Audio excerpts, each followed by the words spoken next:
स्वामी समर्थ मंडळींनो, 4 डिसेंबर 2025 या दिवशी आपणास माहिती दत्त जयंती आलेली आहे आणि या शुभ योगावरती आपणास माहिती असेल की मागच्या 28 नोव्हेंबर पासून ते 5 डिसेंबर पर्यंत आपण सामूहिक पद्धतीने असेल केंद्रामध्ये मठामध्ये किंवा स्वगृहिका असेना श्री गुरुचित्र ग्रंथाच्या वाचनाला सप्ताहाला सुरुवात केली होती।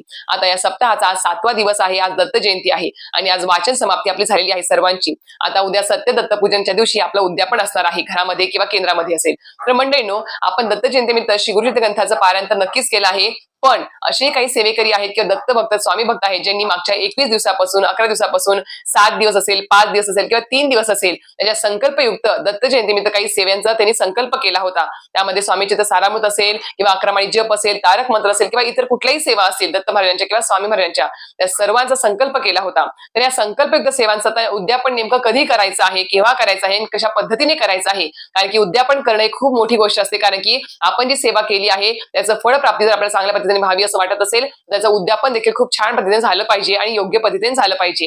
तर याबद्दल संपूर्ण माहिती जाणून घ्यायची असेल तर नक्कीच माझे YouTube चॅनल शीतल स्वामी सेवेचा व्हिजिट करा। संपूर्ण माहितीचा व्हिडिओ आलेला आहे, लिंक तुम्हाला खाली भेटून जाईल। धन्यवाद। श्री स्वामी समर्थ।